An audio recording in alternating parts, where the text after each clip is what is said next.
तर नमस्कार मंडळी, स्टार्स ऑफ बापच्या नवीन एपिसोडमध्ये आपल्या सगळ्यांचं स्वागत आहे. आज आपल्यासोबत दस्तूर खुद्द पारेगावचे रहिवासी जालिंदर जगताप आहे. तर जालिंदरला मी विनंती करतो की त्यांनी स्वतःचं इंट्रोडक्शन आपल्याला द्यावं. तर नमस्कार मंडळी, माझे नाव जालिंदर जगताप. मी पारेगावमध्ये राहतोय. तर मी आता बाप कंपनीमध्ये BCA थर्ड इयरमध्ये आहे. मी अँग्युलर या टेक्नॉलॉजीवर काम करतोय. मी पहिला फ्लटर या टेक्नॉलॉजीवर काम करत होतो, पण आता नवीन एक प्रोजेक्ट US बेस्ड प्रोजेक्ट आलेला आहे HiRescue. तर मी आता त्या प्रोजेक्टवर शिफ्ट झालेलो आहे अँग्युलर या टेक्नॉलॉजीसाठी. तर तू पारेगावचंच आहे म्हटलं, राईट? तर मग तुला बाप कंपनीचा खूप अभिमान असेल की माझ्या गावामध्ये बाप सारखी IT कंपनी उभी राहिली. बट इथे येण्याआधी तू काय करत होता? कारण मी असं ऐकलं की तू 12वी बरंच आधी पासआउट झालेला आहेस. तर मग तो फेज कसा होता? तू 12वी कधी पासआउट झाला? कुठं होतास कॉलेजला? तर मी 12वी 2018 या पिरियडमध्ये पासआउट झालेलो आहे. आणि मी Talegaon Dighe new English school Talegaon Dighe इथे मी 12वी शिक्षण घेतलेलं आहे. 12वी नंतर मी थोडं असं म्हणजे माझं भरकटलं होतं थोडं वेगळ्या क्षेत्राकडे, कारण मला व्यवसाय करायचा होता. तर मी व्यवसायाकडे वळलो होतो. तेव्हा मी नाही का मेकॅनिकल मोटर व्हेकल त्यासाठी ऍडमिशन घेतलं होतं. ITI साठी ऍडमिशन घेतलं होतं.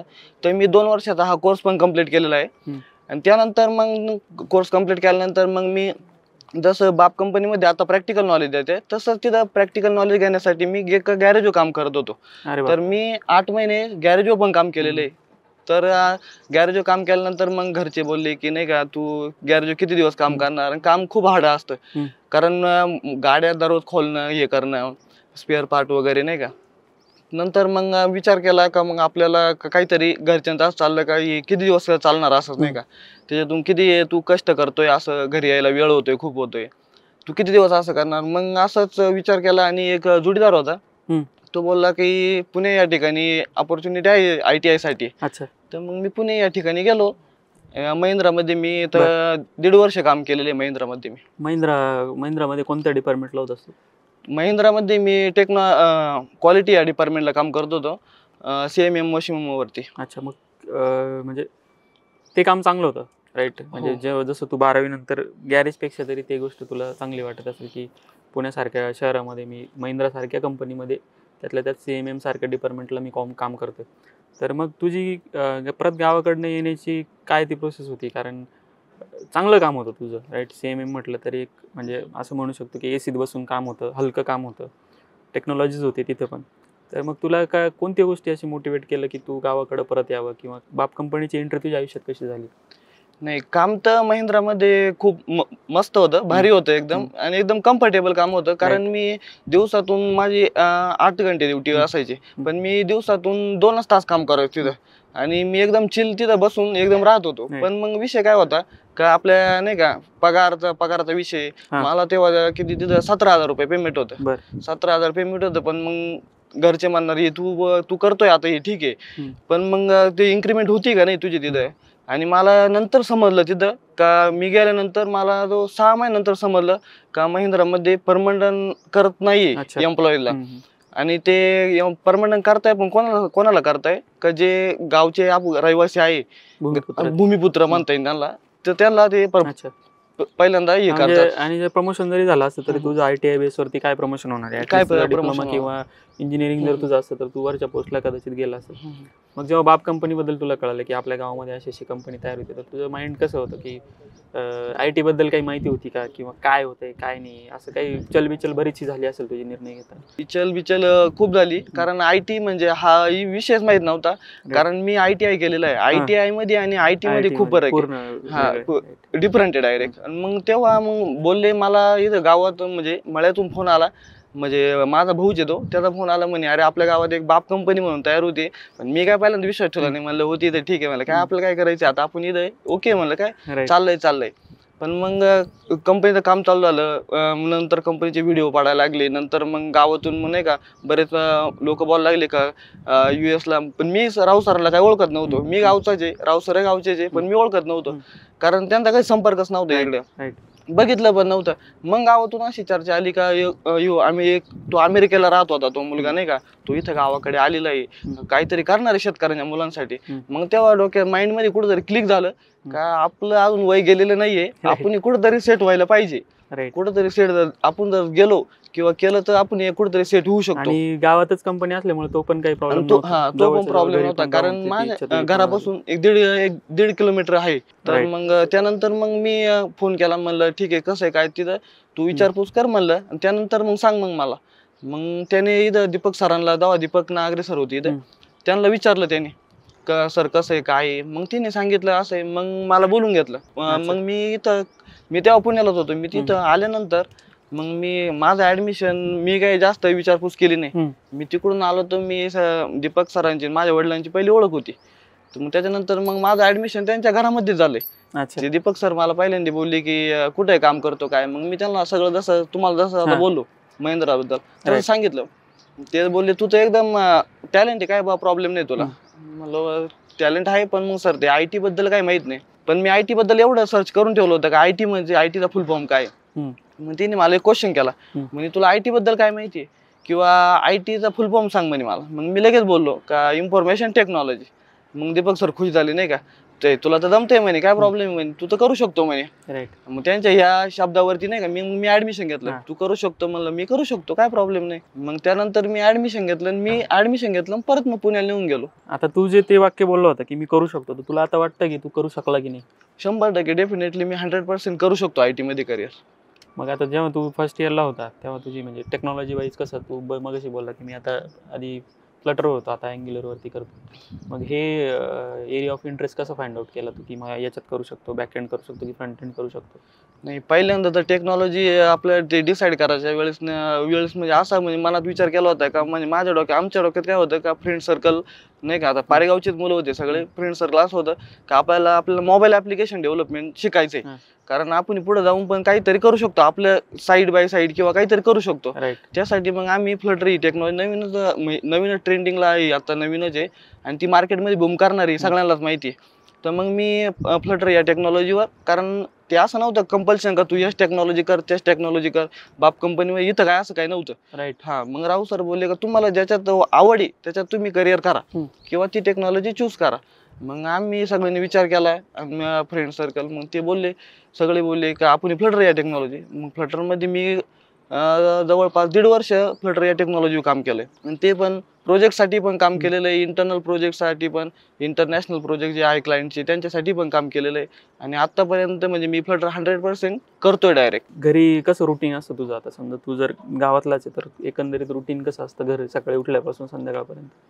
तर आता घरचं रुटीन म्हणल्यानंतर आता शेतकरीचे, कारण मी हे बिलॉंग शेतकरी बॅकग्राऊंडलाच करतो, आणि आईची मी शेतकरीच आहे, कारण माझे फादर जे शेतकरीचे ऑलरेडी. आणि मी सकाळी उठल्यानंतर शेड्यूल हे डायरेक्ट म्हणजे आपण कसं म्हणतो शेड्यूल तयार केलेलं डायरेक्ट, तसं डायरेक्ट एकदम पॅक आहे. डायरेक्ट सकाळी उठल्यानंतर लगेच गाईच्या गोठ्यामध्ये जायचं, तिथून तिथे शेण वगैरे उचलायचं, शेण चारा सगळं त्यांना, परत गाय पिळायच्या, दूध नेऊन घालायचं डेअरीला, तिथून आल्यानंतर आपली आंघोळ वगैरे, मग त्यानंतर मग नाश्ता वगैरे केला तर नाही केला किंवा टाइम झाला कंपनीला तर मग लगेच आपल्या रुटीन चालू. ऑफिसचा टाइम कसा असतो कंपनीचा तुमचा? 9 ते 9:30 पर्यंत आम्हाला म्हणजे टायमिंग दिलेलं आहे नाही का, 9 ते 9:30 पर्यंत तुम्ही इन झाले पाहिजे कंपनीमध्ये. तुम्ही जर जास्त म्हणजे नाही का टाइम जर झाला, तुमचं जर लिगल रिझन जर असलं तर तुम्ही 5-1 मिनिट इकडे तिकडे होऊ शकता.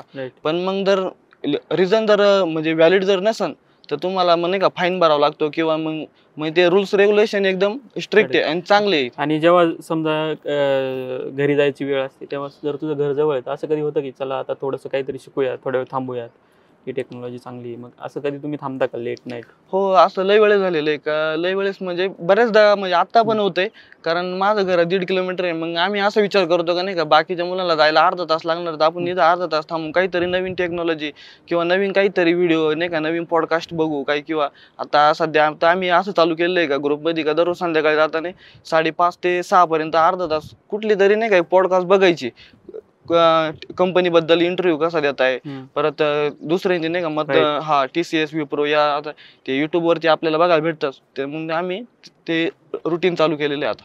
अच्छा, म्हणजे एक फ्रेंड सर्कल पण तुमचं असं आहे की जे तुम्ही कायम स्वतःला एकमेकाला अपलिफ्ट करण्यासाठी 100% करता? तर मग तुला काय वाटतं की पुणे सोडण्याचा निर्णय तुझा योग्य होता का, किंवा महिंद्रा सोडण्याचा निर्णय योग्य होता? नाही, आता तरी वाटतंय मला कुठेतरी पुन्हा सोडण्याचा निर्णय माझा कुठेतरी सक्सेस होता, किंवा मी कुठेतरी का म्हणजे कोणत्या तर मग कसं कंपनी. असं की पेमेंटची सवय लागलेली असते आपल्याला. नाही, तू जसं बरोबर म्हणलं आहे. की माझं पेमेंट चालू होतं काय 17,000, ते ऍटलीस्ट 10-12 हजार तरी तुझ्या हातात राहत असतील सगळं जाऊन. मग ती पेमेंट पैसे येण्याची सवय लागलेली असते, तेव्हा माणूस जॉब सोडायला नाही म्हणतो. नाही, बरोबर मग आहे. ते अचानक ते पैसा येणं बंद झालं, मग ते कुठंतरी तुला ऍडजस्टमेंट करावी लागली असेल. नाही, खूप ऍडजस्टमेंट करावं लागली, कारण तेव्हाच माझं म्हणजे मी जेव्हा 1.5 वर्ष तो पिरियड घातलेला आहे ना, तो एकदम चिल मध्ये घातलेला आहे. right. कारण माझी Workload पण एवढा नव्हता. अजिबात काहीच नाही. एकदम रूमचं जे रूम रेंट आहे तो माझा 5,000 रुपये होता. तो 5,000 रुपये गेल्यानंतर म्हणजे बाकीचे पैसे राहणार ते माझेच होते. आणि घरचे जे फादर ते होते ते काय मला फोर्स करत नव्हते, तू पैसे पाठव, असं कर तसं कर. Right. मग मला जिकडे नाही का मग फिरायला जायचं तर मुलां फ्रेंड सोबत फिरायला जाणार आम्ही, संडेला फिरायला जाणार, कुठं हॉटेलमध्ये जायचं असलं तर जेवायला जाणार. हा, काय म्हणजे टेन्शन नव्हतं नाही का. तू तो सॅक्रिफाईस केला की एवढी हम्म. चिल लाईफ असताना, आता जसं तू म्हटलं की माझं पूर्ण पॅक शेड्यूल आहे, प्रत्येक तास किंवा प्रत्येक मिनिट माझ्या कामासाठी लिहिलेलं आहे. तर म्हणजे तेच सॅक्रिफाईसेस तुझी एवढी चांगली लाईफ सोडून तू आता स्ट्रगल करतोय, पण हे स्ट्रगल तुझं येणाऱ्या भविष्यासाठी तुझ्यासाठी बऱ्याच गोष्टी चांगल्या घेऊन येणार आहे. तर मला असं आणखी एक प्रश्न विचारायचा आहे, जी लोक गावामध्ये जी मुलं आहेत तुझ्यासारखीची बरेच काही 12वी नंतर, काही डिप्लोमा नंतर, ITI नंतर पुण्यासारख्या अशाच महिंद्रा किंवा बऱ्याचशा कंपन्यांमध्ये काम करतात, तर त्यांना अशी संधी मिळायला हवी का? कारण जसं तुझं लाईफ चेंज झालं तसे अनेक खूप आहेत, लाखोच्या संख्येने लोक आहेत बरोबर आहे. पुण्यातलं. तुला माहिती आहे नाही, की बरोबर. काय होते, काट्याच्या याच्यावरती पळतायत सगळे, आणि ते खुश नाही आहेत. फक्त त्यांना कुठेतरी आयुष्यात तग धरायचंय म्हणून ह्या गोष्टी ते करतायत, किंवा फॅमिलीला सांभाळायचंय, किंवा आईबापाचे काही बऱ्याचशा जबाबदाऱ्या म्हणून करतायत. पण त्यांची पण स्वप्न असतील की आपण आईबापाजवळ राहिलं पाहिजे, आपल्या घरच्यांसोबत टाइम स्पेंड केला पाहिजे. तर आज तुझ्या बाबतीत जर सांगायचं झालं तर बाप कंपनीमुळे हे शक्य झालं. तर त्या मुलांसाठी अशा संधी उपलब्ध झाल्या पाहिजे का? किंवा IT कंपन्या जर असतील, किंवा बाकीच्या समजा आता मेकॅनिकलचं बघितलं आपण, तर जे दळणवळणाचे साधनं आहेत त्याच्यासाठी कंपन्या अशा MIDCs मध्ये असतात. गावाकडे अशा कंपन्या शक्य नाही आहेत. पण IT ही फील्ड अशी की आपण कुठेही ती सुरू करू शकतो. कुठेही सुरू करू तर शकतो. मग तुझं मत काय आहे याच्याबद्दल? ह्या गोष्टी जर घडल्या पाहिजेत का खेडेगावांमध्ये? नाही, या गोष्टी 100% घडल्या पाहिजे, आणि मुलांना 100% नाही का मग शिक्षणाची आवड पण लागली पाहिजे आणि रोजगार पण मिळाला पाहिजे. Right. कारण आता मी महिंद्रा सारख्या या ठिकाणी बघितले ना, एकदम असे हजारो मध्ये पोरं एकदम टेम्पररी भरताय, कमी पगारात फुल कष्ट करून घेताय मुलांकडून.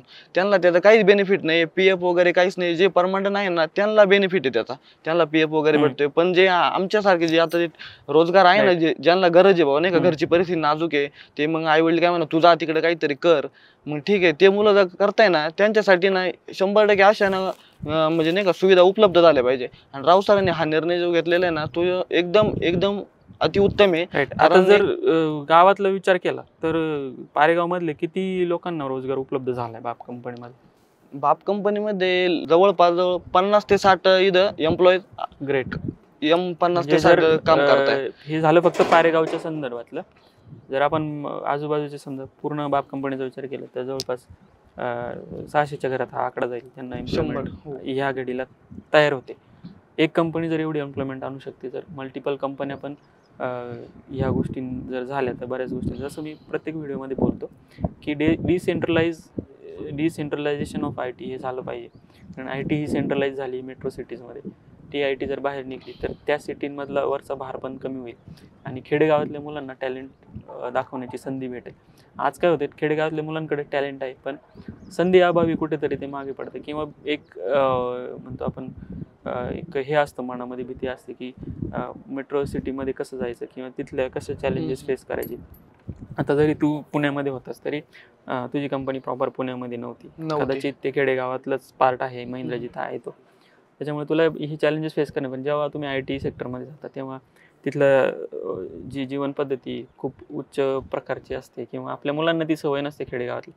पण तेच जर ही IT कंपनी एखाद्या खेडेगावात जाती तर ती मुलं युज टू होऊन जातात त्या IT कंपनीमध्ये वावरण्यासाठी आणि हवं ते टॅलेंट मिळवण्यासाठी.